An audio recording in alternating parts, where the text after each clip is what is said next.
अस्सलाम वालेकुम व्यूअर्स, क्या हाल हैं, कैसे हैं आप सब। आज मैं आपसे शेयर करूंगी वाइट सॉस की रेसिपी, जिसको हम शवारमा में, पास्ता में और सैंडविच में भी यूज़ करते हैं। तो रेसिपी को शुरू करें। बिस्मिल्लाहिर्रहमानिर्रहीम। तो यहाँ पर मैंने एक जग लिया है, जूसर जग। उसमें हम डालेंगे मायोनीज़। तो मायोनीज़ मैंने ली है 1 कप, वो सारी हम इसमें डालेंगे। और अब हम इसमें डालेंगे दही। तो दही मैंने ली है 4 टेबल स्पून, और ये फ्रेश दही मैंने लिया है। अब हम इसमें डालेंगे 1 टेबल स्पून सफ़ेद तिल।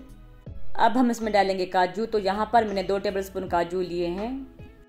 अब इसके अंदर जाएगा हाफ़ टी स्पून नमक, हाफ़ टेबल स्पून डालेंगे कुटी हुई काली मिर्च, हाफ़ टी स्पून डालेंगे अजीनो, 1/4 टी स्पून डालेंगे ऑर्गेनो। अब हम जूसर मशीन ऑन करते हैं, तो इसको हम चलाएंगे 3 मिनट के लिए। तो फ्रेंड्स, अगर आपको लहसुन का फ्लेवर अच्छा लगता है तो आप 1 टेबल स्पून भरकर इसमें लहसुन का पेस्ट भी डाल सकते हैं। अब हम इसमें डालेंगे 1/4 कप बॉयल किया हुआ दूध।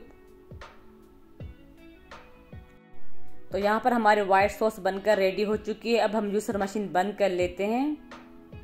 आप देख सकते हैं हमारी वाइट सॉस कितनी क्रीमी सी और कितनी अच्छी बनी है। आप इसको कुछ टाइम के लिए फ्रीज़र में भी रख सकते हैं। जब भी कुछ बनाए आप इसमें ये यूज़ कर सकते हैं। तो आप इसका टेक्सचर देखें कितना अच्छा और कितना क्रीमी सा आया है। बहुत ही मज़े की ये बनती है। तो फ्रेंड्स, इस रेसिपी को आप ज़रूर ट्राई कीजिएगा। मैंने इसको बहुत ही थोड़े चीज़ों से बनाया है, तो इस रेसिपी को ज़रूर ट्राई कीजिएगा। अगर आपको मेरी रेसिपीज़ अच्छी लगती हैं तो कमेंट, लाइक, सब्सक्राइब ज़रूर किया करें। खुश रहें। अल्लाह हाफिज़।